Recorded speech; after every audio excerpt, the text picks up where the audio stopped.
Welcome home, brave heroes. I'm Ash, this is HeroQuest, and this is Wizards of Morcar. Except this is the old one. This is HeroQuest, Wizards of Morcar, the newest quest pack from Avalon Hill to expand our HeroQuest game system, the one that I think I've been looking forward to the most out of this entire product line's existence, and a fantastic and expansive recreation, remastering, remake of the original Wizards of Morcar quest pack, originally released way back in 1991 in the UK and EU. I'm very excited to unbox this after having received it earlier than its release date thanks to the, in so many words, shipment embargo lifting done by Avalon Hill after Australia got their copies a bit early. The HeroQuest logo is more prominent on this box. It's just a little bit bigger than it is on other boxes. The artwork is evocative of the classic box artwork, and it features all of the wizards and heroes in their Avalon Hill forms, with the subtle changes made, such as the now default female elf and the daughter of Groshak, who is Nyashak. Here's our barcode for anybody who's interested in that. The sides of the box are unadorned otherwise, and we don't get that sort of sleeve that goes over some of these expansions. On the reverse side, we have our preview of everything in the box. This does feature 10 quests, not just the 5, but it does have the 5 original and 5 reimagined, because for those who don't know, Wizards of Morcar contained only 5 quests in its quest book, a skill acquisition mechanic, an alternate wizard hero sculpt, and more. And when they say more, they really mean a lot more. Lore Tome has foreseen the alliance of the realm's most powerful wizards, all of whom have agreed to do Zargon's dark bidding. This time, Zargon seeks the legendary magic of 1,000 dread sorcerers locked away in the high altar of the northern dread wastes. If Zargon gets his hands on this power, all will be lost. He will be unstoppable. A classic tale returns with 5 additional quests. Venture to the Northern Dread Wastes and destroy a terrible power in 10 reimagined quests based on the 1991 iteration of Wizards of Morcar. That's enough of the outside of the box. We have to get in, and we will be looking at comparisons between the new and the old. The box greets me immediately with the fresh, new, updated tiles. And it looks like we don't just have the one large Cloud of Darkness tile, we also have a lot of individual one-by-one Cloud of Darknesses as well. We have our Earthquake and Lightning Bolt tiles, and we can go ahead and compare these to their 1991 counterparts. The new ones are better sized for the contemporary board. The old tiles were not 1 inch. They were more like 15/16, I believe, or 7/8, and these will fit on the new board just fine. We have the appropriate amount of skull tiles needed for such an expansion. We also have this giant room tile. You might not recognize it. That's because it is the magic reference chart, and the room was not present on the old magic reference chart. The old magic reference chart tells us all about the magical traps.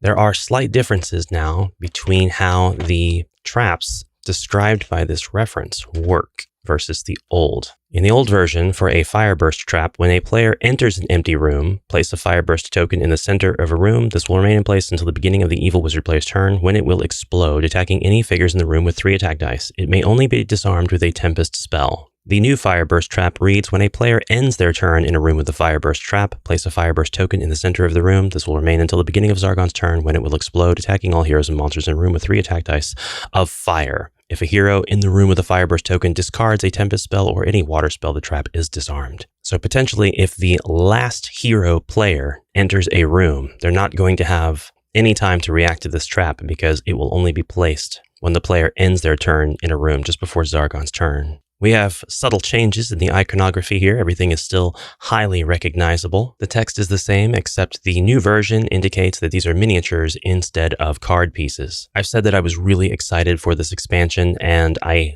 have a lot of reasons for that. One being the teleport trap, which reminds me very much of old school Ultima, specifically Runes of Virtue for the SNES, but let's continue. The Hurricane Trap is worded the same, and our new tile looks fantastic. This is a great boss tile. We have an etching of an eyeball in the floor. Oh, that's not etched. That's more stains of something. What could it be? Blood? Ichor? We have barrels, box, anvil, burning coals, a weapons or perhaps tool rack, and various runes arranged in this circle. Something here is implied to be summoned. Legend has it, if you arrange all your HeroQuest boards in the center of a room and chant Ash 3 times, I might appear. On the opposite side of our tiles present, we have the breached wall tiles, the fireburst tokens, and these used to look like this and like this, respectively. I think the old fireburst tokens looked more like fireworks. The new ones look like explosion screenshots proper. We've got some tiles that I don't recognize, so we will refer to the quest book for explanation of those. Next up, we have a map.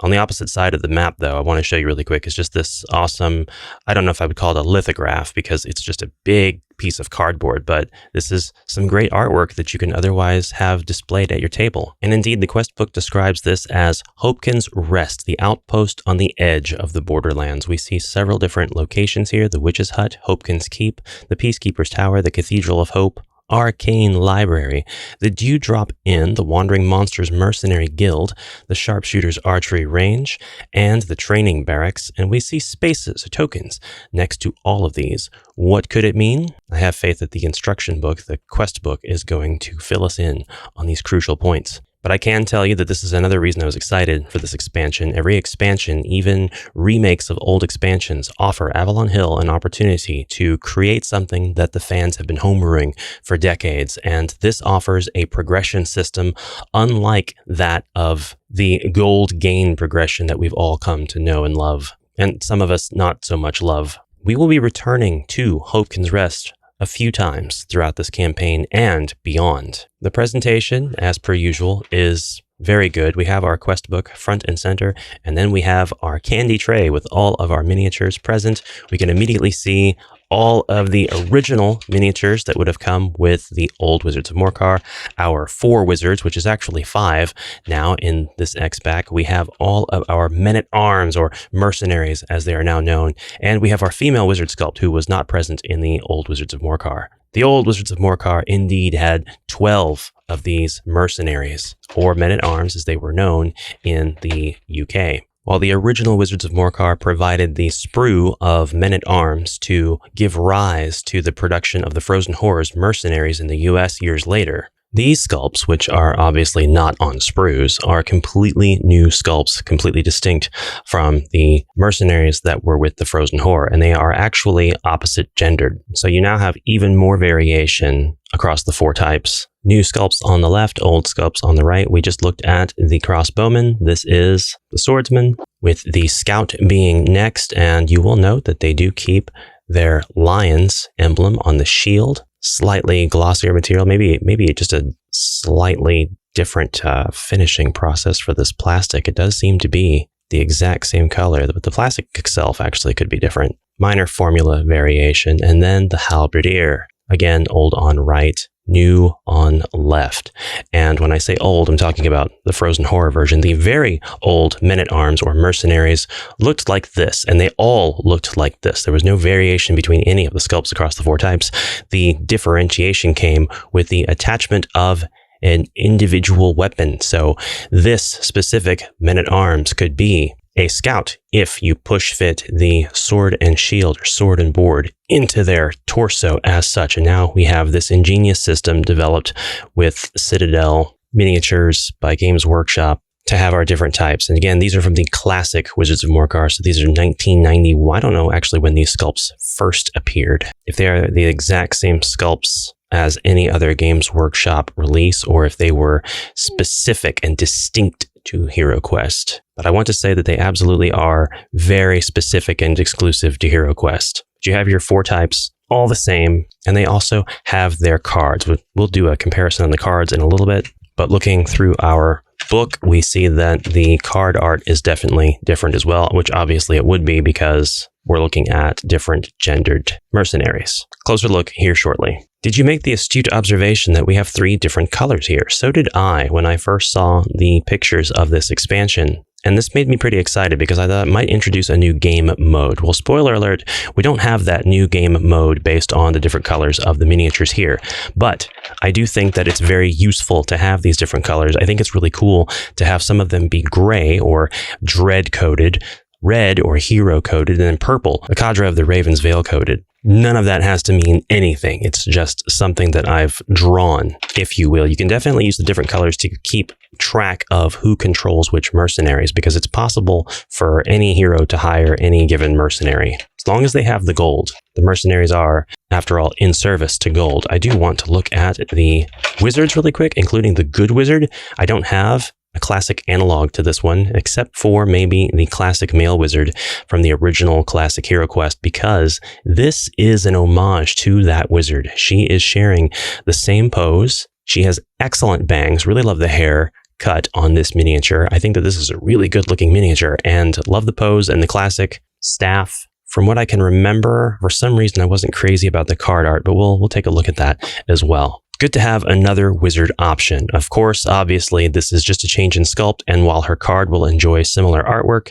it's not going to have any changes in terms of the stats or the lore or rules or what spells to pick or any of that. But we do have some additional spells that come with Wizards of Morcar, and we'll get into that also here shortly. The bottom tray has all of our extra goodies, and what goodies they are. We have our stone barrier. Here is the classic for comparison. The classic cards went into these base tiles that came, these base plastic pieces rather, that came with the game. The new ones are just completely sculpted, and you can make out the vague forces of dread magic faces on these barriers. They stand wonderfully. This is an awesome 1x2 tile barrier. Up next is the fire barrier. This fire magical barrier also carries a semblance of some sort of creature in its flames, perhaps a specter of sorts.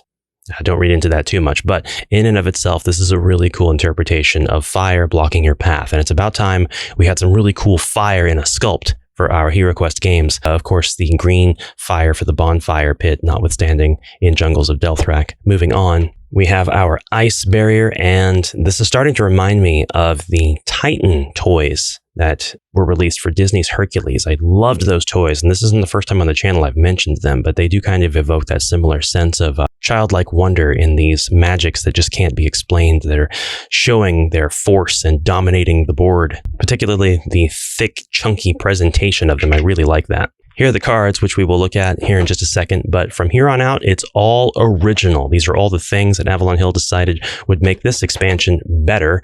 We have the concept of dark artifices, and these are dread shifters. The dread shifter is more or less going to have the same concept as a mimic, in that it is a bad, evil monster thingy trapped within, or perhaps hiding, disguised as a object of some kind. A object. Good grammar, Ash. Very good. We have An Treasure Chest and Andor, and both of them have the sculpt. It indicates their danger level. We have lots and lots of teeth on this chest, a singular present eye surrounded by multiple smaller eyes, or perhaps pustules. I guess you could make them whatever you want, or we have a combination. I think they're all eyes, actually, and the card art is definitely going to specify that, but why not take advantage of the vagueness if you don't want them to be eyes, and color them however you wish if you're going to do that. The sculpts on these are a lot of fun. I don't know how I feel about the little feet, but it definitely paints a picture, an image, video actually in my mind, a scene, if you will, of this chest sprouting these legs and being able to stumbly walk along chasing after the heroes.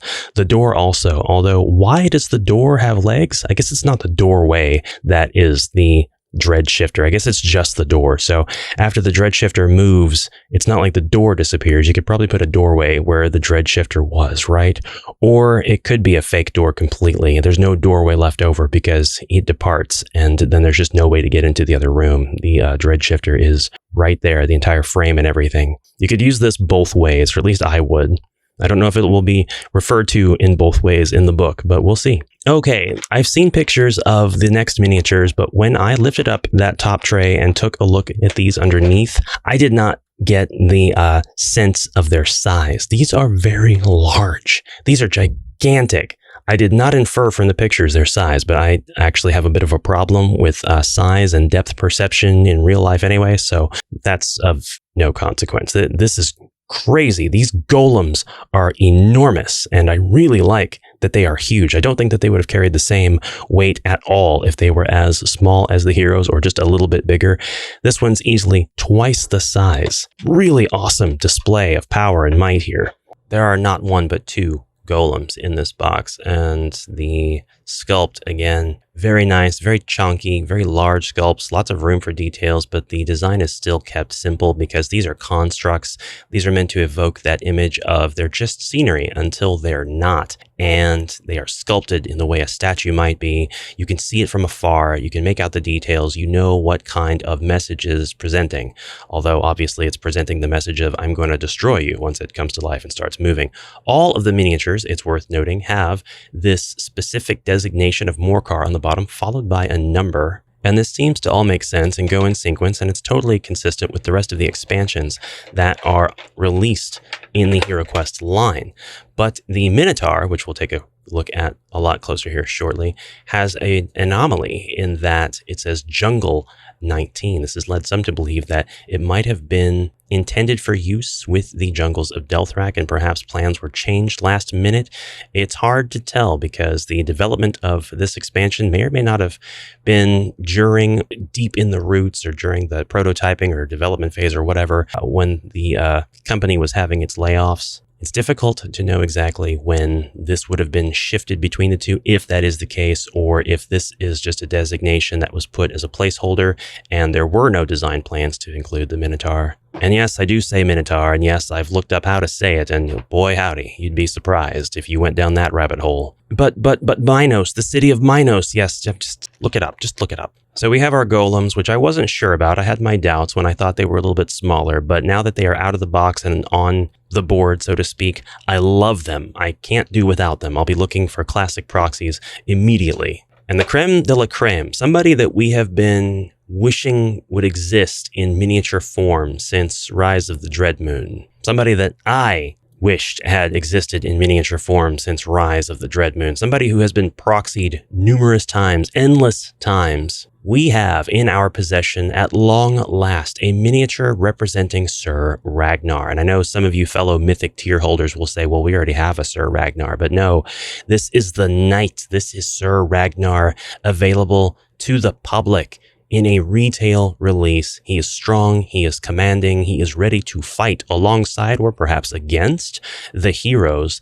And this expansion has Sir Ragnar lore in spades, and we're going to get to that also. We have emptied the box out of everything, so the last thing that we really need to spoil before we move into the mechanics and the rule pages and the end of the Morcar book and doing a little bit of side-by-sides is the cards. Although I did skip the wizard miniatures kind of on purpose, I guess we'll go back to them before we check out the cards. We're going to check out the 4 classic miniatures, and I'm going to give you my thoughts as we look at these guys. This is the Stormmaster Baroche.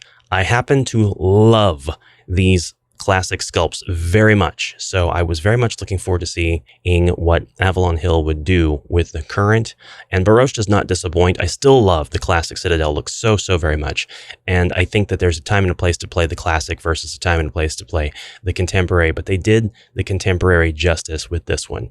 He looks so similar. He is easily standing in the midst of the storm caused by perhaps his own magic. His staff has undergone, well, kind of a change. It's a little bit more shrimpy, and I would have preferred something chunky, but you know what? It's fine. It's got the evocation, the imagery down, the swooping cape. The sculpt is great, and it is cast in black, just like the original Wizards of Morcar sculpts were. I know there were a handful of people that got them in blue, and the advertisements on the back of the box had them in blue.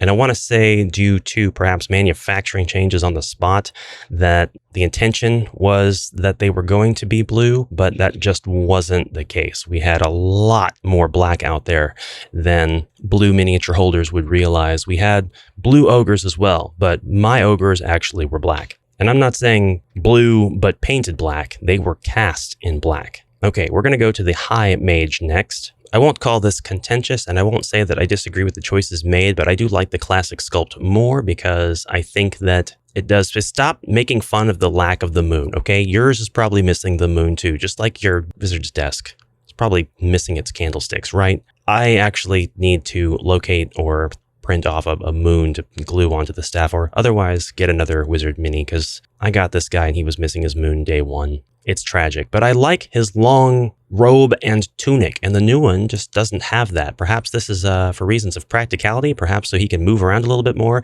His staff does not touch the ground. He's lifting it up into the air. He has a lot more strength, and his hat is a little more proportionate, let's say, with his head. It just doesn't carry the same meaning to me. He's also gotten a trip to the barber done. He looks a little bit more like the main character from V for Vendetta now. He is still doing the finger pose, so I guess that has to count for something.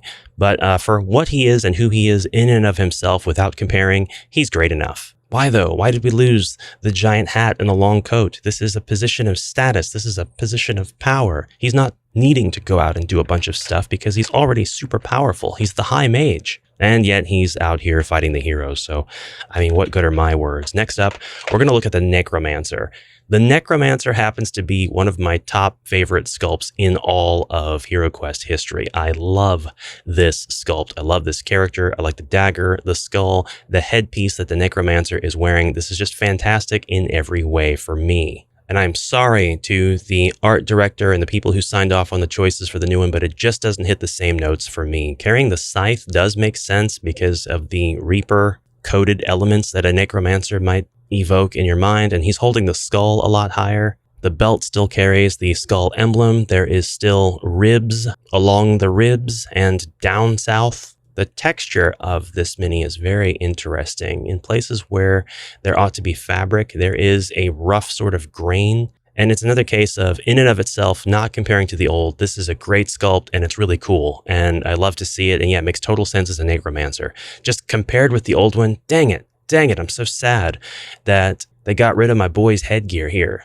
This is one of the coolest helmets in all of Citadel history. And it has been traded for a cowl, a hood. This one's not going to really make a lot of sense to compare because we don't have Grawshak. We don't have his sculpt in this expansion. Grawshak is definitely mentioned in the prequel quest, which is not available yet on Hasbro Pulse as of the time of this video. And I'm not remembering if it's in the app. It might be in the Zargon app as of right now. But the new sculpt is not Grawshak. It is Nyashak, Grawshak's canonical daughter in the 2021 HeroQuest. Yes, we have an orc magess, and we have also dropped the moniker of shaman, trading it for warcaster. Now, perhaps this is for culturally considerate reasons, and I don't disagree with that. Frankly, this new branding of HeroQuest isn't really something that has tried to present itself as edgy enough to go ahead and just use terms like that.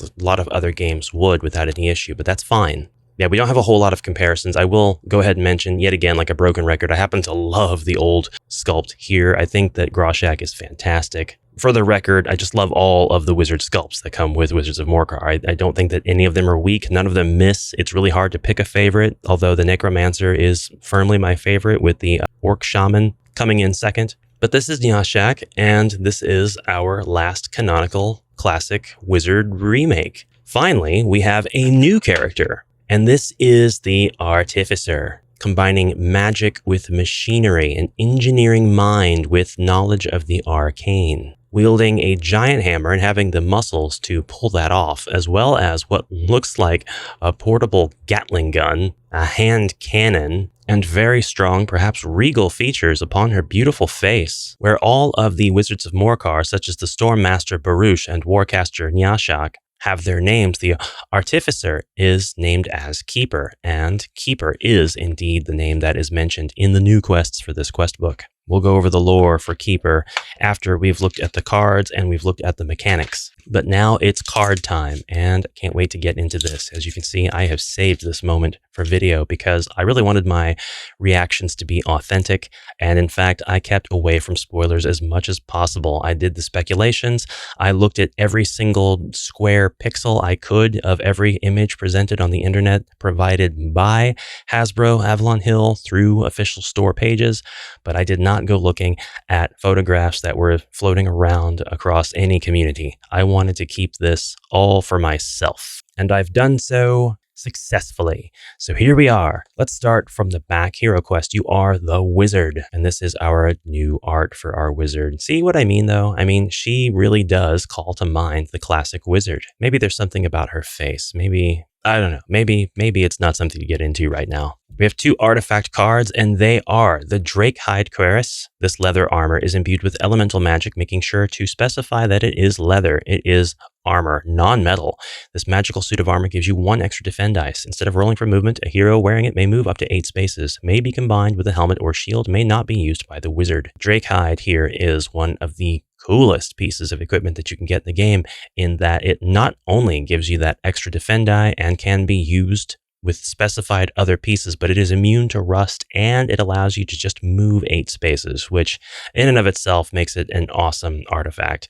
Next up, we have Urdin, the Unmaker, the enchanted hammer of a master artificer. Despite its size and heft, it's feather light to the wielder. When using this hammer, roll 2 attack dice, or 4 if attacking a magical construct, such as Dreadshifter or Golem. Next up, we have the Boons of Heroism. It looks like we have 5 such cards. We have the Mercenaries, 4 such cards of those. And now we can compare the card art with the older Frozen Horror Mercenaries. Yes, we have the Crossbowmen. They could be siblings, absolutely. I'm getting Witcher vibes from the new one, though. The Halberdier, not siblings, more of a married couple, I would say. Same stats, same special ability, same cost. Nothing is different between the two. It's just visual flavor. That's all it is. The Scout. The new one is definitely an Elphaba fan. It might be a little hard to see, but the special ability indeed is still the dwarf-like ability to remove traps. And the Swordsman, Swordsperson, am I right? The icons, you'll note, are the exact same because there is just no mechanical change between these mercenaries. But Ash, the Frozen Horror, has nothing to do with the Wizards of Morcar. I know. I'm just showing you the differences between what has been established and what is being recreated. See, I'm appreciating the effort because Avalon Hill did not have to make brand new sculpts for the mercenaries. They could have just tossed in the ones that we already have, know and love, and said, let's be done with it. There they are. You good? We're good. But no, they went the extra mile and they gave us more variations. Each wizard should have 6 spells that they can use that are named for their title, such as Necromancer spells, Warcaster spells, High Mage spells, Storm Master spells, and it looks like that was carried over into the new version. We also have new spells for the wizard, including the spells of protection, the spells of detection, and the spells of darkness. Really cool to see the art reflect not just the new female wizard, but the male wizard that we've had in our game system since the release. We have Artificer spells as well, giving us a better look at the Keeper. The Keeper is a very interesting character. After having looked through the book, I'm not going to spoil anything, but these are going to be brand new because there is no Artificer in the classic Wizards of Morcar, so that's going to be a treat. We have a lot of treasure cards to go through as well, including the Magical Trap, which is going to make use of the Fire Burst token. We actually have 2 of those. We have Poison. You are lured towards a rusty brown flask filled with liquid and are overcome with the urge to taste. This is a nasty treasure. Roll a combat die when you draw this card. If you roll a skull, you'll lose a body point. Potion of Alchemy. In the corner of the room, you discover a dingy pot filled with a dull gray paste, but appearances can be deceiving. Using this paste on a piece of equipment turns it to gold. Gain 100 gold, discard after use along with the equipment card. That is not a treasure card present from the old. That's actually a really interesting and fun way to cash in your treasure without having to sell it back to the merchant for half its cost. It also doesn't even rely on you having to go to the merchant. It just instantly is that value of gold, which I guess is the same thing as carrying around a weapon that you intend to sell. A Potion of Charm. You shift a crumbling tile and find an ornate bottle filled with a gold liquid. Drink this potion between quests when you want to hire mercenaries. You may hire up to 3 mercenaries for 25 gold coins each, less than normal. Coming off as really charismatic to those mercenaries. I caught a fish this big, let me tell you. The Potion of Magical Aptitude. You find a vial of silvery liquid under a loose flagstone. You may drink this at the start of one of your turns. You may cast 2 spells you know during that turn. Discard after use. The Potion of Magical Resistance. You find a small, gleaming bottle hidden beneath a disused shield. Drink this potion to ignore the effects of any 1 damage-causing spell cast on you. Discard after use. The Potion of Fire Resistance. You find a bright red glass bottle hidden among debris. If you drink this potion, you will be completely unharmed by the next magical fire attack to hit you, be it a spell or fire burst trap. Discard after a fire attack has been resisted. And nothing. Despite a thorough search, you find nothing. And we have our beautiful, lovely nothing card art, which we have been needing in this game for so long. Let's go ahead and compare spells now. Not before comparing the card art. We have the Minotaur, the Golem, the Dread Shifter, and Sir Ragnar, who, yes, is present on a monster card. Looks like we're going to have the opportunity to pay Ragnar back for some of the transgressions caused. Well, it seems like I am missing the monster cards for the wizards themselves. Was this an oversight or just a deliberate choice? Why would I not have my wonderful cards for the wizards? Yeah, they're just not here. That's crushing. I really would love to have those cards. It's obvious that we do have the card art for them. Perhaps the option to have those cards in a specific run based on the configuration of how many cards were available to order at a time. It just wasn't an option when you considered needing the boons of heroism and the additional new monsters, which indeed you'd want cards for new monsters and not necessarily cards for the sorcerer of the expansion. That's a precedent that's been set by Mage of the Mirror as well as the game system. Jungles of Delthrak also, but I'm very sad about that because the original does have these cards. So here are the cards from the original since I don't have anything to compare them to. And that's that. Are you perhaps hiding in the... No? Okay. Sad day, but I guess that's going to give somebody the opportunity to homebrew them. Spells of Darkness has received a facelift. Is the wording the same? And by that I mean wordings. We have different spells for each of these types. The old reads, you may summon up a patch of darkness and place a Cloak of Shadows tile on the game board. Any figures in the shadows may not attack, be attacked, or cast spells while they are there. This piece may not be moved and lasts until the end of the quest. Keep this card by the side of the game board for reference. The new Cloak of Shadows reads, this spell summons a patch of darkness. Place the Cloak of Shadows tile on the game board. Heroes and monsters on this tile may not attack or be attacked. The darkness blocks line of sight into and through it. Place 3 shadow tokens on this card at the start of the spellcaster's turn.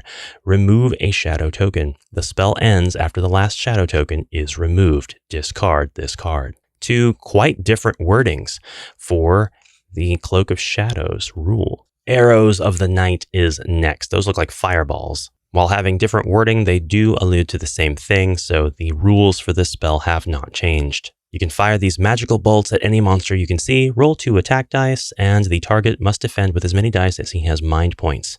Discard after use. Chains of Darkness is a spell that you may cast on one figure or one monster you can see. That figure may not move or fight until the beginning of your next turn, although they may defend or cast spells. That monster may not move or attack until the start of your next turn.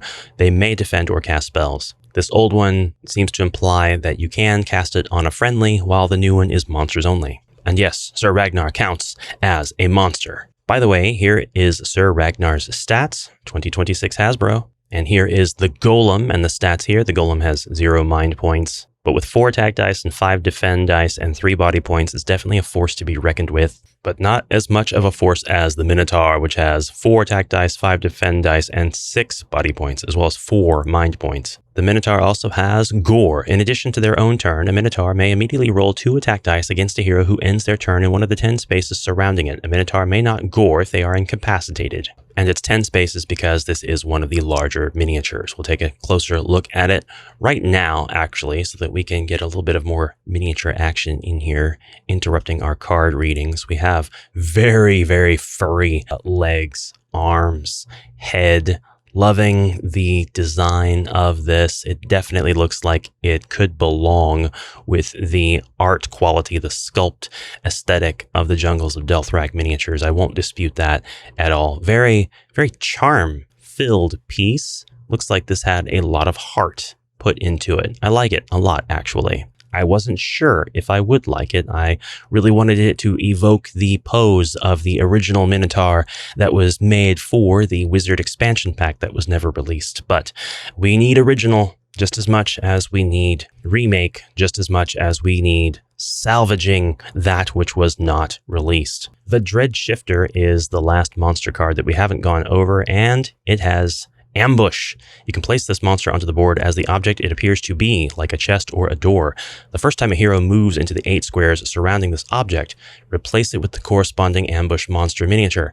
It may move and attack immediately. Very good, solid wording of those rules, in my opinion. and it gives you some options because it says it may move and attack. Okay, now I want to move into the spells of protection. Again, a little bit of comparison, old to new. Dispel has been renamed to Unlearn. You may pick one spellcaster or spell-using figure and force them to discard one spell at random. The spell is removed from play for the duration of the quest. Pretty much the same card. Invisibility. Casting this spell makes you invisible until the start of your next turn. While invisible, you may not attack, you cannot be attacked, and are immune to all spells. Discard after use. Pretty much the same spell. Wall of Stone. You create a magical wall of stone which covers 2 squares not occupied by figures. The wall has 1 body point and 6 defend dice.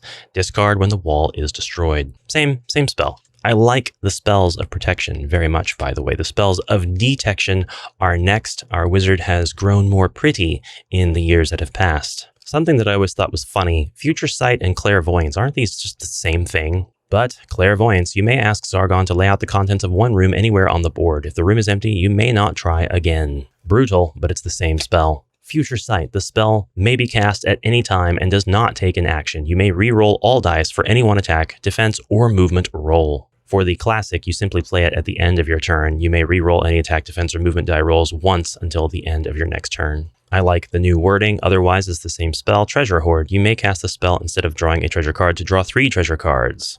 You may shuffle any of the drawn cards back into the treasure deck and keep the rest. Discard after used. The old one's a little bit more definitive. You must take all 3 cards, whatever they are. Wow. Definitely a little bit different, because if you get 1 piece of treasure and 2 wandering monsters, this allows you to discard those wandering monsters, or at least put them back into the treasure deck. I'd like to take a look at the Warcaster versus Orc Shaman spells next. But this time, we're just going to speed through and show you the text on the cards. You can pause this at any time if you would like to see the differences, however minimal or perhaps maximal they may be. We have our Spirit of Vengeance, our Shield of Protection, our Orc Berserker. Shame about that art. I really loved the card art for the old Orc Berserker, but I understand that's more of a Games Workshop coded orc. Sharpen Blades. And we have Call Goblins, which used to be Summon Goblins, but the intent is the same. And we have Call Orcs, which of course used to be Summon Orcs. Loving the homage paid to the classic artwork here.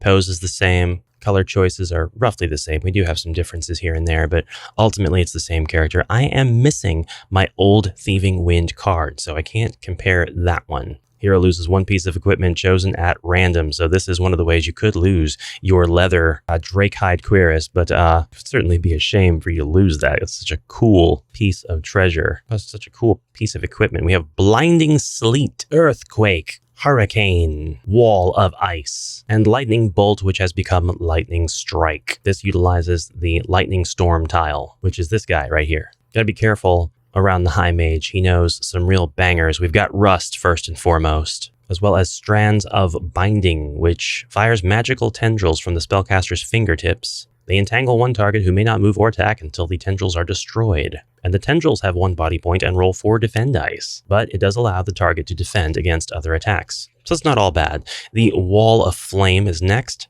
Standard magical barrier rules. Madness, which has some of my favorite art, has been replaced with Possess, but otherwise is pretty much the same. And curiously enough, they do word it to cast the spell on 1 figure versus the old using figure, but in another example, the new used monster. So it's like they know that in the other card, it didn't seem like they wanted you to be able to, well, this isn't a friendly spell. But what's curious to me here is that it doesn't say hero, it says figure. It's like you can cast this on monsters also. Escape is next. We do have a difference in the wording here. The old escape allows the sorcerer to move instantly to any unoccupied square on the game board, whereas the new one says that the space is marked on the quest map. And then finally, we have another instance of Dispel becoming Unlearn. Next up are the Necromancer spells. I'm so sorry. I love the old one so much more than the new, but the new is cool. It's just, in a vacuum, the new one is really, really cool. Big fan of Necromancers here. Anyways, Fear is our first card,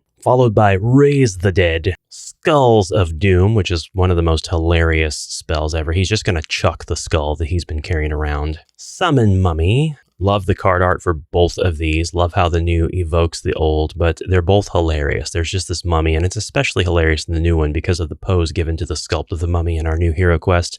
They're just chatting. They're just having a good old time, recounting adventures, and this mummy is lurching towards them in the background. I love it. Death Bolts. Again, wonderful use of the artwork here. Very evocative of the old. Very much an homage. And finally, Call Skeletons. The old one was called Call Skeleton instead of Summon Skeleton. So isn't that strange? Isn't the differentiation of wording strange? It's strange how it's inconsistent. All right, finally, we have cards that were not present in the old version, so I cannot give you a comparison of those. But for Artificer spells, which, yes, we have the card art again showing a very handsome lady. We have Summon Dreadshifter. Once a normal object, now a creature of nightmares. The spellcaster places a Dreadshifter on a space they can see. Conjure Golem. This is the same concept, but now you are summoning a Golem. Leech Life. The spellcaster rolls 1 red die for each other figure in the same room or corridor. If the roll is equal to or greater than a target's mind points, they lose 1 body point and the spellcaster recovers 1 body point. So I need to go over this one again in my mind because initially it's a bit confusing. The spellcaster rolls 1 red die for each other figure in the same room or corridor. If the roll is equal to or greater than a target's mind points, they lose. So are you able to target multiples? It's each other figure. So are you able to leech life from everybody? If so, that's really cool because it does say roll 1 red die for each. For each implies that if there's 6 figures in the room and she's down to 1 body point, she can use this and roll a d6 6 times. And for each time that d6 is equal to or greater than its corresponding monster's mind points? Or do you have to select a target? How would you play this? I would play it per monster, and I would actually make this pretty OP. The Hammer of Ruin. The spellcaster keeps the spell face up and may roll 2 extra combat dice when attacking. If an attack from the spellcaster does not result in the enemy losing at least 1 body point, the spell is broken. Yikes. Scrolls of Morcar. The spellcaster keeps the spell face up and places 3 shadow tokens on it. When the spellcaster takes any amount of damage, remove 1 shadow token instead. The spell is broken after the last shadow token is removed. And finally, Beseech Dread Powers. The spellcaster may immediately cast the spell in response to being reduced to 0 body points. 1 to 2, ignored. 3 to 5, place a gargoyle in the spellcaster's space. And 6, the air chills. Each hero in the same room or corridor loses 2 body points. That is incredible. It's basically a self-destruct that could either go horribly wrong and, well, just not work, completely blow up everybody else in the corridor, or summon a gargoyle, and that gargoyle might be the worst thing out of all of them. Very dangerous spells, very powerful and impressive enemy with a lot of tricks up their sleeve. Pretty much no holds barred. All right, and finally for the cards, I want to talk about the boons of heroism, of which we have 5. However, we may have more boons than just these, and these are the only ones that are represented by cards. So let's see what these are, and we can infer their usage by reading these. Deadeye. Monster and heroes do not block your line of sight when attacking or casting spells. I like that. That is a buff, very clearly. Weapon Expert. Select a type of weapon, like battle axe, longsword, or crossbow, when you acquire this boon. When attacking with a weapon of that type, roll 1 additional attack dice. And it is evident that you are not required to not have the weapon. You could, of course, have a broadsword, then get this boon and say that the broadsword is the weapon that you'd like to specialize in. And now it's immediately going to apply. This does not limit you to the battle axe, longsword, or crossbow. It gives you examples of battle axe, longsword, or crossbow. So that's really cool. You could, as a rogue, make the dagger your weapon expertise. And then your daggers are all going to cause 1 additional body point of damage, which effectively makes you a warlock. Ooh, and if you're a warlock, you can acquire this boon and you can finally get ranged 3 attack. Oh, I love that. I love that a lot, actually. It makes my warlock more powerful by like 50%. Healing Hands. When you restore body points to a hero with a spell, you may heal the same amount to a different hero you can see, including yourself. If a hero adjacent to you is reduced to 0 body points, you may allow them to use one of your available healing potions instead of their own. This is going to be useful to actually anybody who has a spell scroll, because I would count that as being the same thing. So potentially anybody could benefit from this, but obviously the druid and the wizard and the bard are going to have the best time with this one. Hold the line. Each time a monster on Zargon's turn moves away from the 8 spaces immediately surrounding you, roll a combat die. If you roll a skull, inflict 1 body point of damage on the retreating monster. This is the What is that term in classic Warhammer Quest? Well, it's common in a lot of dungeon crawler board games when you are passing by a monster or moving away from a monster to whom you are adjacent as a punishment for leaving the combat, which can immediately be resumed as soon as the monster catches up with you anyway. You've got to take an attack roll, and that is awesome to have that in HeroQuest. Now, when I saw hold the line, I didn't think that that's what that would mean, but that's really, really cool. You can't run away from me. I'm going to attack you as you're running away. Free attack if they flee. A flee attack. Peacekeeper is the next one. Keep track of the number of monsters you reduce to 0 body points for each quest. For your service, the realm rewards you with 25 gold coins per monster defeated.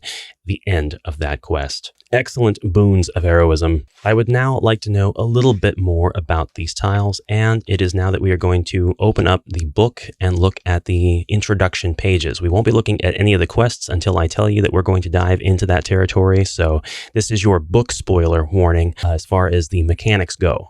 I'll give you a separate spoiler warning for the quests themselves, but we won't be looking at all of the quests. I'll just be looking at a selection of an old quest, and I'll compare it to the old quest in the old book, and we'll look at a new quest, which I'll have no comparison for because it'll be new, and we will also be reading the lore. All right, so at the Alchemist's shop, we have the Potion of Healing, Fire Resistance, Magical Aptitude, and Magical Resistance. In this quest pack, our brave heroes come face to face with some of the realm's most feared wielders of dread magic, the Wizards of Morcar. As with other expansions, this quest pack must be played with the HeroQuest game system. The components included in this quest pack are described here and in the following pages. This is the first quest pack that I have seen other than the re-releases, remasters of the Frozen Horror and Mage of the Mirror expansions, where we get this clause. Zargon, study this book carefully. Although it is your guide to these quests, it may not answer every question you have during play. When in doubt, use your experience and imagination to make the best choice. Remember that you are the ultimate authority in your HeroQuest world. These are very important words as they absolve the need for errata or frequently asked questions, I would think, but that is a whole other subject. As far as this expansion goes, we have quite a bit of the mechanics to read through. There's probably more pages of mechanics. Well, no, not more pages. A higher amount, though. Here we have descriptions of the Fire Burst Trap tiles, the Cloak of Shadows tile, the Lightning Strike tile, the Earthquake tile, the Tunnel tiles, I see now, the Breached Wall tiles, representing damaged walls, allowing passage to the room on the other side. Obviously, they will work wonderfully and beautifully with the HeroQuest boards. They will not work so well with these third-party homebrew boards that I have acquired because of different coloration. The Altar or Heart Coffer tile. I did see these. I didn't know what they were. On one side of this tile, we have represented the high altar within the shrine of Aratash. The other side represents a coffer that holds the beating heart of an enemy. Oh gosh, we have a typo. Why is a giant heart in a coffin? That is terrifying. Didn't I just say that this new edition didn't go edgy? This is kind of edgy. We have key tiles as well, silver and gold. We have the magic reference chart, and we have the Artificer's Laboratory tile, which represents part of the room where the final conflict takes place. What do you mean part of the room? Playing the quests is described here, and this is one of the most interesting things out of this whole expansion. This is what brings newness to the world of HeroQuest and its expansions.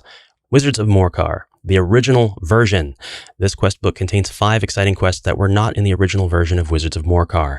If you want to play the original quests only, play quests 3, 4, 5, 6, and 9 in sequence, and then your experience shall be preserved. However, there were a lot of people who thought that those were not good quests, and I think that half of those people were applying US rules to them, which would have definitely colored their experience. But if you want to play this new representation of the story, you'll play them all in order 1 through 10. Fledgling heroes, if you are starting this expansion with all new heroes, let each hero each select 2 pieces of equipment and award them 2 potions of healing. This is a first. I don't think I've seen anything like that in any official release thus far. You can actually start playing Wizards of Morcar without having brought heroes through the game system. I think this rule was specifically written for me. And me alone. I'm the only person. No, this is awesome. This means you can, by canon, rules as written, go ahead and start this quest with 4 brand new heroes. I love that. And they get the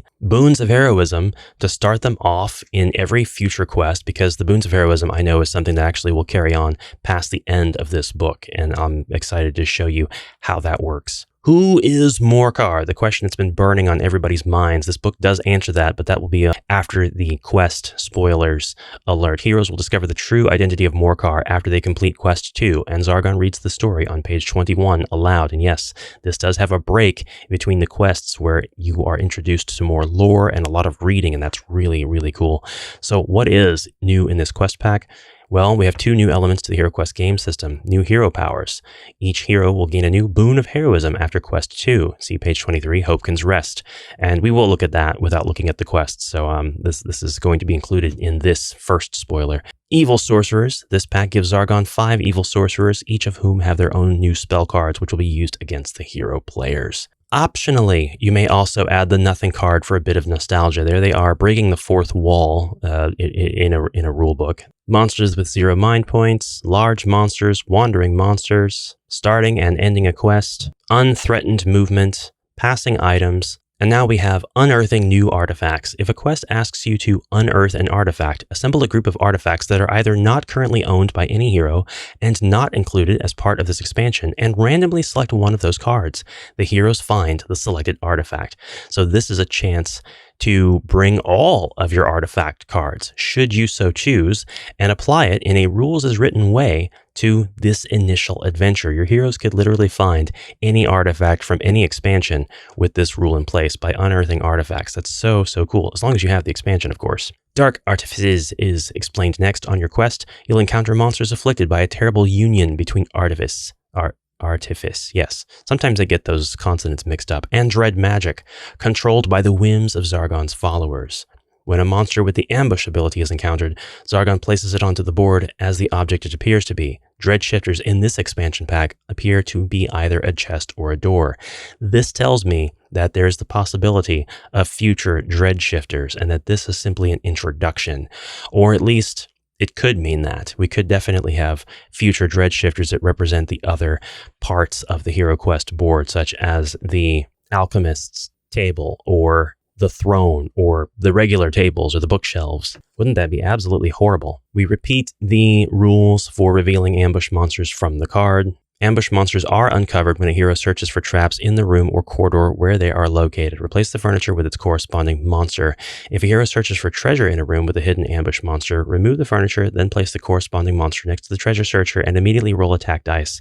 The heroes may then continue with their turn. On Zargon's turn, they replace all hidden ambush monsters with their model and take turns with them as normal. Other effects that interact with the hidden ambush monsters, such as Genie, reveal the monster for what it is. So if you want to cast Genie on a door that you're trying to open, that's going to reveal it as an ambush monster.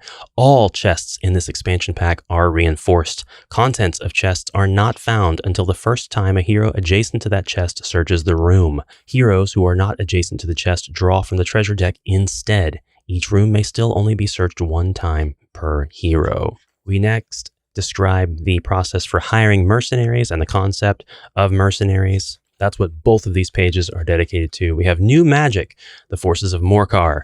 Section describes Wizards of Morcar introduces 5 powerful new adversaries. Each of these new opponents is a dark sorcerer and has their own set of spells. There are also 3 new sets of spells for hero spellcasters to choose from. These may replace existing sets of spells that a spellcaster can draw on, but Elf and Wizard still have 1 and 3 sets of spells respectively. Spellcasters may change their spells between quests.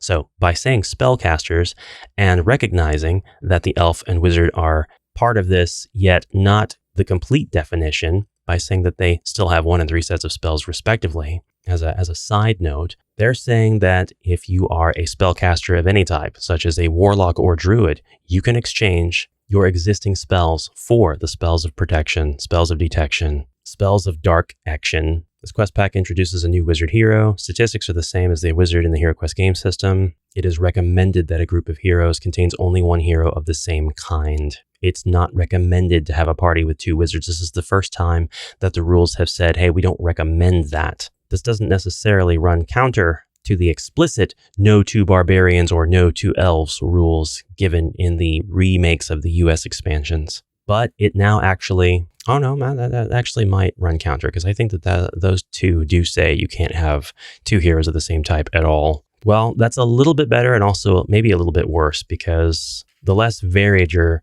party composition is, the harder your game is going to be, I think. So what's with the earthquake and breached wall tiles? Well, the earthquake tile covers 6 squares. Characters in the quake area may fight and cast spells as normal, but may only do so with other characters or monsters inside the quake area. And if the earthquake meets a wall that has a playable room or corridor on the other side, that wall is now breached, and a breached wall token is placed there. Any figure can move through a breached wall.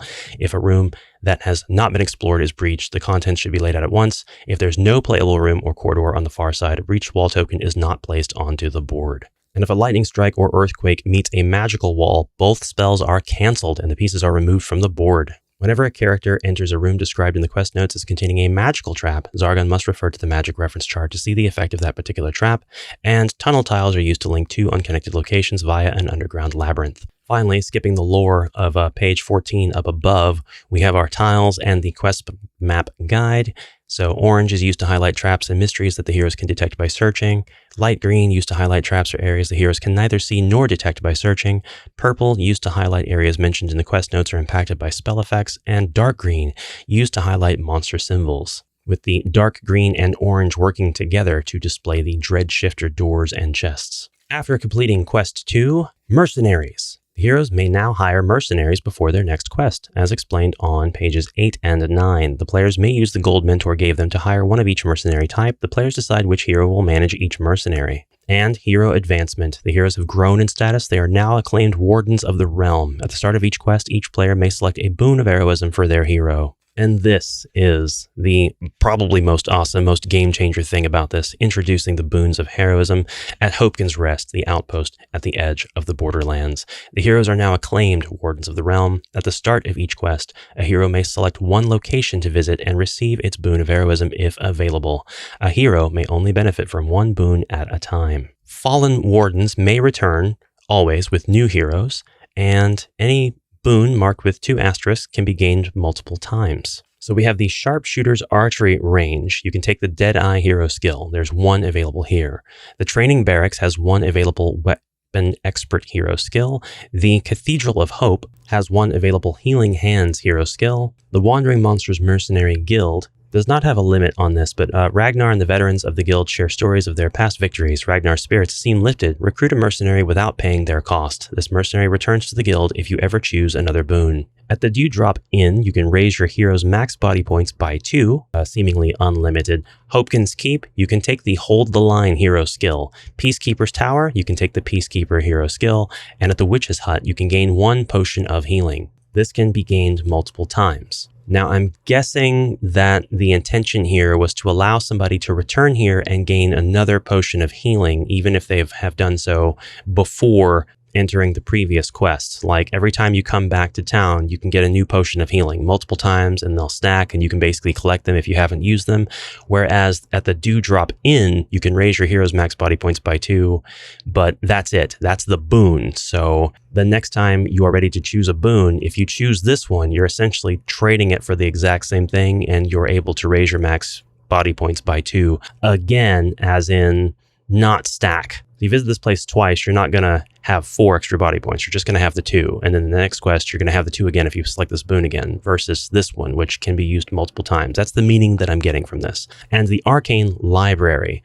After heroes have selected spells, you may take an additional set of spells that you are eligible to cast. And this boon is only for spell casting heroes. So this is the boon that I would absolutely take as the Darling Warlock. On the very last pages of the book, we have, again, our own adventures that we can design with the icons present here. And the monsters page on page 41 actually gives us a lore section for each of the monsters, such as the Storm Master, who is a commander of elements who's fortified his sanctity of mind for power. And it just goes on like that. Minotaur, locked away in an underground labyrinth, it takes out its festering rage on any who dare disturb its caretakers. To try to avoid spoiling the conclusion of Wizards of Morcar, I'm trying to block all of that out, but I want to show you this reward. When visiting the outpost, this is upon completing this entire expansion. When visiting the outpost, heroes may visit 2 locations and have a maximum of 2 boons of heroism each on all future quests. An amazing boon to have, and one that is going to make your future games super interesting. You can absolutely start playing Wizards of Morcar without having played the base game system. Give your fledgling heroes equipment, have them pick boons of heroism after quest 2, and upon completing the quest pack, select 2 boons each. That is going to make your HeroQuest games really, really pop. And I can't think of a more fantastic way to structure that. So far, this quest book's additions to this expansion are just perfection, just mwah, chef's kiss. And with that, I will now say, here is your spoiler warning. I'm going to look at a couple of quests in the quest book, the early on ones. I'm just going to look at quest 1 really and compare that to the classic quest 1. And by quest 1, I mean quest 3. Quest 3 is equivalent to the first quest of the classic books. That's the one we're going to look at first. We're going to compare, and then we'll look at quests 1 and I think 2 as well. And we'll look at the bits containing Sir Ragnar lore, and I want to talk about that stuff. So that's next. All right, that's your spoiler warning. Here we go. In order to do a side-by-side comparison with the classic Wizards of Morcar campaign, we need to flip directly to Quest 3, which is Tower of the High Mage. This quest book is structured such that the very first quests, the first 2 quests in it, are more like prequel quests. They aren't present in the original Wizards of Morcar. There are a couple of reasons for that. One, they needed to expand the quest content, and I guess they just didn't want to put all the quests at the end, or all 5 before, anything like that. Interspersing them between the 5 quests was definitely an option, and I think it worked out really well because, 2, this is meant to serve as optionally a way to start your heroes on their multi-campaign journey, thanks to the fledgling heroes rule. For all of the quests that were present in the original Wizards of Morcar, you're going to get this nice original note at the top of the quest map. The quests that were not present in the original don't have this note, they just have nothing. So you'll either have this original or you won't have anything at all. But that's what that means. And so now, here we are at the Tower of the High Mage. This is, of course, Quest 1. I'm going to be looking at differences between the old and new quest books, seeing if there are any step downs in difficulty. And right away, I see our very first difference. Our stairway tile is rotated. All right, so that's not much of a difference. Although I will say the old one makes a little bit more sense with the stairs coming into the room, while the new one has us, I don't know, descending into the room instead of the stairs coming up into the room. It doesn't matter. The first real difference is quite evident though. The original Wizards of Morcar immediately faces you off, your very first encounter, your first room with monsters in it for this whole campaign, 4 Chaos Warriors. This is enough to make any hero's toes curl with dread and fear, although this campaign is meant to be played not as your very first experience, but after the base game, and if you go by the lore notes, this is meant to take place after Against the Ogre Horde, which itself is going to reference your previous adventures. You're going to have played the base game and then probably Return of the Witchlord and or Keller's Keep before tackling that one. So this was really meant to serve as the latest in a series, a saga of campaigns. Whereas this version, this contemporary global, is giving us options. And as such, in the very first quest, when you descend into this room, you don't have 4 Dread Warriors, you have 2 Dread Warriors and an Orc. So you can definitely bring your existing party, which may not be as strong as a party that has gotten through 4 whole previous campaigns before coming into this room, and you can definitely bring a fledgling party that has 2 pieces of equipment and 2 healing potions per character. So yeah, instead of 4 Chaos Warriors, you have their functional contemporary equivalent, 2 Dread Warriors and 1 Orc. And then an explosion, and then our quest notes go on from here. Our quest map goes on from here to be identical. We do have a teleportation destination note with B. This is not quest note B. This is a destination from A, which is right here. And that is still here. Do we have a different destination? Yes, the destination is actually over here now. So this is going to teleport you to a different place in the new version of this quest. It's not going to send you all the way back here. Our pit traps, I have noticed, are in a different place. Instead of being here lined up against the wall outside the center room, they are actually turning the corner. We don't have a pit trap in the corner, probably to help mitigate the amount of questions that jumping a corner pit trap would cause. It does look like they've dumbed down the amount of monsters in the center room, but not by much. It looks like they have converted one of the Dread Warriors. Actually, they just removed a Dread Warrior. There are still Dread Warriors, a Gargoyle, and we have the symbol for Zanrath, the High Mage. We don't have the symbol here.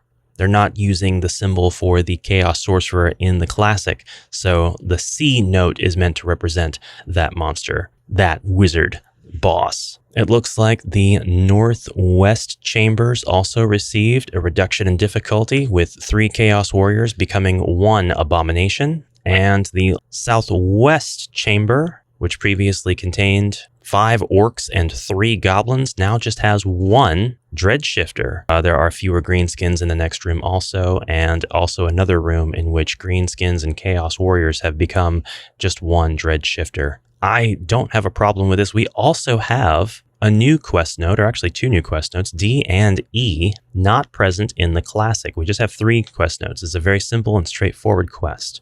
We have an empty chest. It's worth noting all Chaos Warriors in this quest are part of Zanrath's elite force, and they attack and defend with 5 dice. We're going to check out the new quest and see if that power-up still holds. And then we have the Chamber of Zanrath. Anybody who searches the room will discover 400 gold coins in a secret drawer in the table. Wandering monsters are 2 elite Chaos Warriors. The new version of this quest. Also, yes, they are elite. They attack and defend with 5 dice. They're pretty tough. We have our first mention of the Keeper in quest notes. Instead of an empty chest, we have a tome that provides our heroes with some lore. And for quest note B, instead of just 300 gold coins and a potion of healing, we have, oh yes, it's still 300 gold coins and a potion of healing. I was looking off at that note. We have the Chamber of Zanrath, which is the same, and 400 gold coins in a secret drawer on a table. And this campaign actually has a few instances of make a choice. And if you make this choice, then result A happens. If you make this choice, result B happens. So just to kind of spoil this new feature in this old quest, Quest Note D says, when a hero enters this corridor, Quest Note D, read the following. There is a message carved into the wall in a language you don't recognize. Mentor's voice tells you what it says. The wisest know that nothing is what it seems. Reach out to discover what I am. So what do? If a hero touches or strikes the wall, read the following. When you reach out to the wall, it flutters and dissipates. It is an illusion. The illusion wall can't be found by searching, but can be walked through. And that will lead us to the secret room, giving us quest note E. There is no such secret room in the old version of this quest. Very Dark Souls-like. I like that very much. The first hero to search for treasure in this room unearths Urdin the Unmaker, which is an artifact. And that is our hammer that we saw earlier. Very, very good weapon. Going to be very good against dread shifters. And that's what starts us off in this whole experience.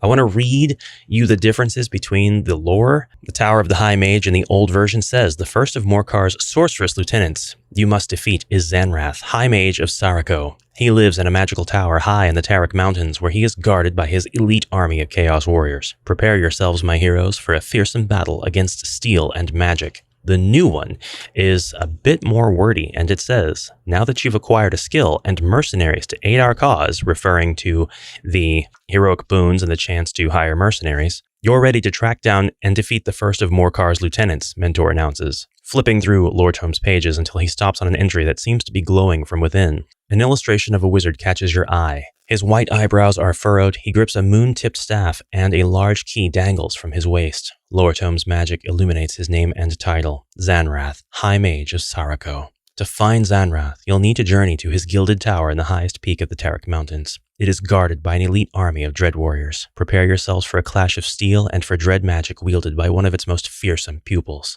Defeat the High Mage to complete this quest. Zanrath has the exact same stats as his classic UK counterpart, and then this quest is done and dusted. I think it actually is an improvement that the teleport spell doesn't send you all the way back here, just forcing you to kind of backtrack through your secret door here, jump over the pit, go back through this contentious hairpin turn. Instead, you're here. It's a minor inconvenience. It's kind of just that. I probably would have teleported you past at least one pit trap, maybe added a new pit trap, just to give you something to have to work past. But that's an extremely minor, not even really a complaint. Good choices, additive changes, and something that I think is well considered and made for the better, which is this teleport not being so dramatic and so inconvenient for the actual player experience. I like it, and I give it my 3rd thumbs up because I'm afflicted by chaos magic. We won't talk about where the 3rd thumb is. I actually was very curious to see Crypt of the Necromancer, which is the 2nd quest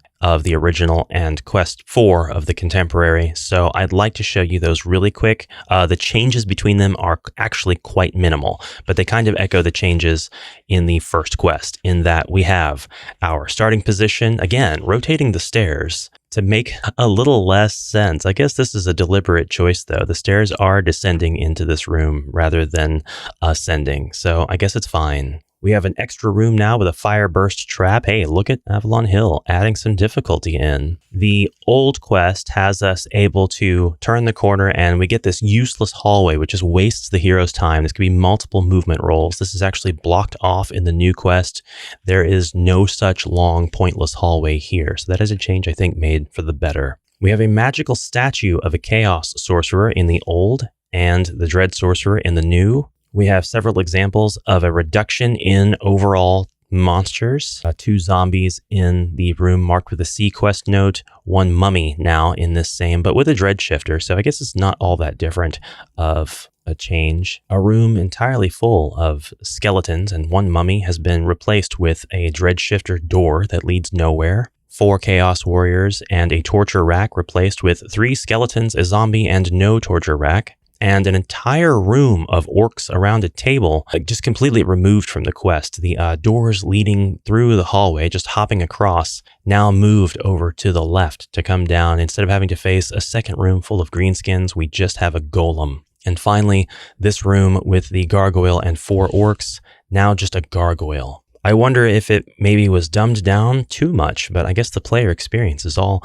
that will really tell you if the right choices were made. And I have to believe that this was playtested to a high degree because this would be a major consideration and a lot of work for Avalon Hill to use these UK EU quests and convert them to a format that is more natural and fun feeling to play using the US rule set.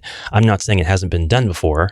But if you want to do it and you don't want to rely on those who have blazed the trail before you, you're in for a little bit of work. And I can imagine that they probably just put in that work. We do have a reduction in some monsters well, not really. It's like 1 monster. They just removed 1 basically for our center room with the Necromancer. As you could probably tell if it wasn't evident by now, Wizards of Morcar is very much a boss rush template. You have 1 quest with a boss, 1 quest with a boss, 1 quest with a boss.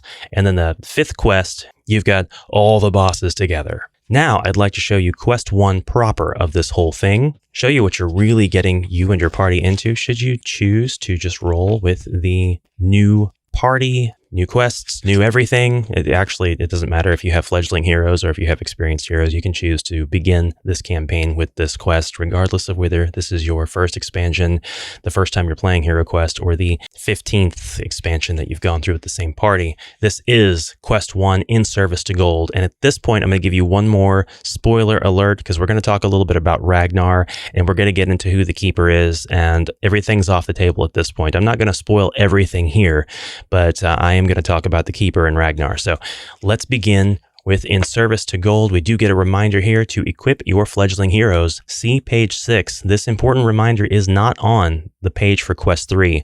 And they know that you might start with quest 3 if you're playing the original campaign or the modern equivalent to it. So with that being said, I truly think if you're doing fledgling heroes, you are definitely meant to start on quest 1. I think that that's fairly explicit. In service to gold, Mentor looks different when he meets you at the drawbridge outside of his dwelling. The air of confidence he normally exudes is absent, and his lustrous silver beard seems duller. Heroes, he begins. Lord Home has foreseen something grave. I don't have time to relay everything to you now, as I need you to head to the Guild of Mercenaries who call themselves the Wandering Monsters. He tries to dismiss you, and sighs heavily when you don't budge. Very well. I'm sure it will come as no surprise that Zargon has returned. This is the first step on a longer journey that will take you to the northern Dread Wastes. He hands you a small sack of gold. Take this and attempt to hire the mercenaries who know the Dread Wastes well. But remember, warriors of fortune serve only gold. And that is your parchment of wisdom that begins this entire campaign. In service to gold. So we start here, and we are looking for the band of mercenaries known as the Wandering Monsters. Very clever, I gotta say. Was this Doug's idea? I wonder whose idea it was. We get in here after beating down some mercenaries. Quest note A has a hero entering the area marked X, this entire wall here. Tell them to stop and read. Hrothgar turns and addresses you. What can I be doing for you? The Dread Wastes, you say. That there's some dangerous business. We'll have to see what the boss says. Hrothgar goes to open the door. Do you stop him? And this is the first instance of a choice you get to make if you're going this route, starting with quest 1. If yes, then Hrothgar shouts, "They're on to us, lads! Get them!"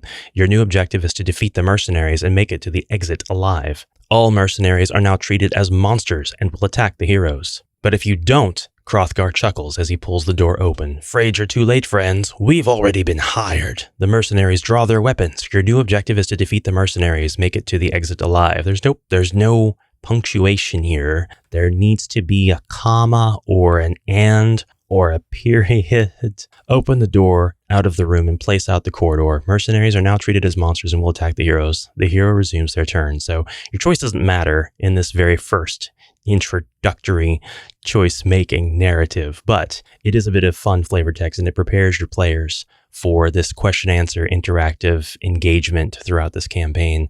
So quest note B, we're going to be walking through 2 golem statues. Use the 2 that you have available to you. These 2 giant, beautiful creatures. I love them. God, I can't tell you how dubious I felt at this, but look at this. They make such a grand, awesome walkway, and you can go through it. It really feels dangerous and scenic, and that's too cool. That's just too cool. 2 statues stand on one side of the room. In a rumble that sounds like gravel underfoot, the statue on the left asks, "Warriors of Fortune, who do you serve?" The player gets 1 answer, and if they guess gold, the statues remain inactive. Otherwise, the statues animate and become golems. In room C, you get 550 gold coins, and you get to unearth an artifact, which is extremely exciting. I'm really glad about this feature. Quest note D allows you to unearth an artifact, so that's twice in 1 quest. Very exciting. And quest note E has you reading the following when players enter the room, and this is very close to the end of the quest, although we do have a dread shifter in here and a handful of monsters before we reach the very end. You see a logbook on the table splayed open to the latest entry. It reads client number 346, Festral, 1 company for 1 month's work. Captain assigned, Ragnar. Underneath that, an entry reads, Client Festral missing in action. New client number 347, Nyashak. Same terms as above.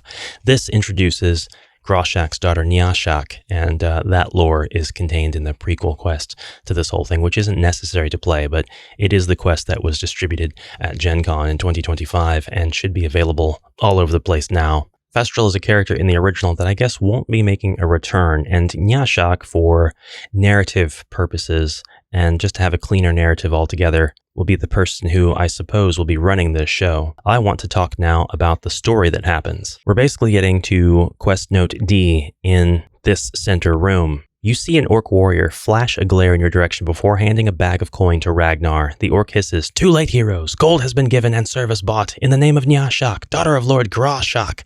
Kill them, Ragnar." Ragnar's face tightens. He mutters, "We are bound by gold, soldiers. Attack." Ragnar cannot be killed in this quest. He always has at least 1 body point left. This is Ragnar's betrayal in action. This is actually Ragnar becoming a traitor right in front of your very eyes. His services have been bought.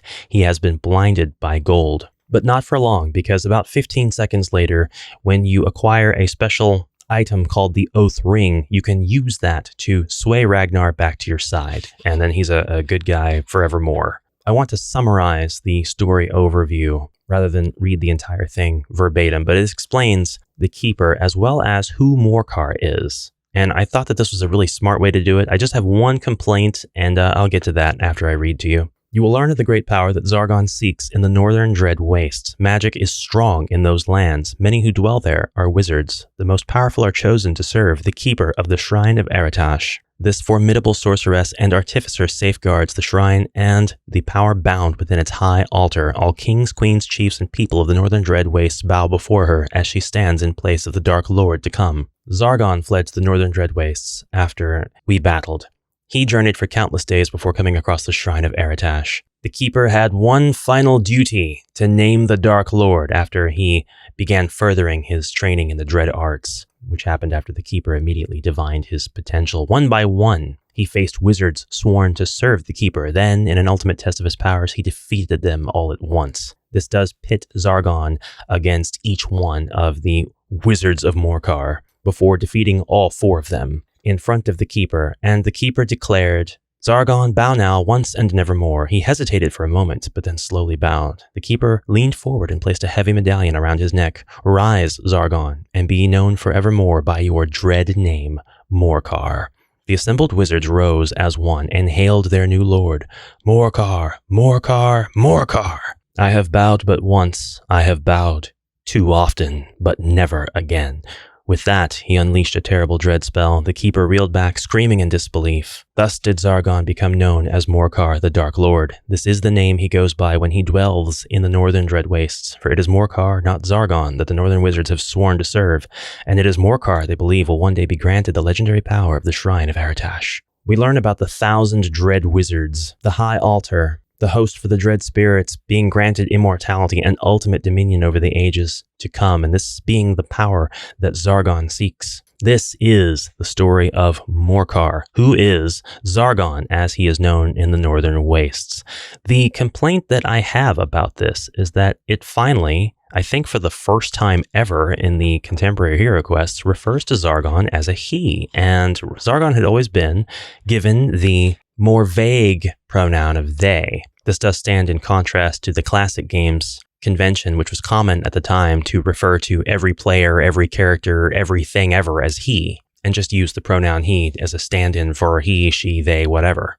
But this is a little bit different because up to this point, HeroQuest has gone out of its way to make sure that Zargon is always ambiguous. Zargon is always a title almost. Sure, a name, yes, but a name that can be granted to anybody. And I guess I'm just kind of sad to see that convention drop off. Oh my god, you can make the golems like kind of embrace. Smoochy smoochy. That's your reward for having a long attention span, because I know this video is going to be very, very long. So there we have it. Ragnar's betrayal and his redemption, and indeed there stands to be a bit of a redemption at the very end of this as well, or at least confirmation of that redemption happening. And a little bit of open-endedness that says this particular storyline need not end where it is. We've also got Groshak, who we are pretty sure has been done away with for his failures to Zargon or Morcar, but we never saw a body. And so that is the introduction to what I think is going to be tied for my favorite expansion out of all of them, tied with Rise of the Dreadmoon in terms of new expansions, but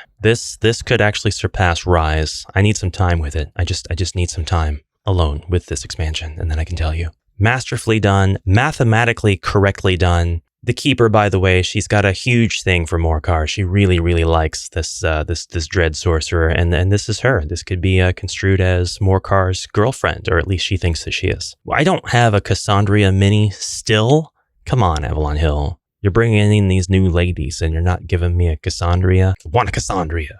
We don't even have a Booble Hexia, which I guess more is Joe Manganiello's fault. So, Joe, if you're working on any more HeroQuest stuff, because I asked him point blank at that panel at Gen Con, and he gave a vague answer. If you're working on more, we need that Booble Hexia miniature. I won't be satisfied until I get one of them. But that's it, Brave Heroes. Thank you so much for going on this journey with me and reviewing and opening and unboxing and experiencing the very last of the classic expansions. This is really a huge milestone for Avalon Hill that they made it this far, that they were able to give us all of the retail releases of the past. And no, we don't have the Dark Company yet. I know 50 people will be asking for that, the same ones, but honestly, that's still on the table. That is still on the table, just like everything else is, because Wizards of Morcar is not going to be the last one. They have been pretty plain without being official and pretty talkative without being on record about HeroQuest continuing and having more stuff for it, and us being very pleased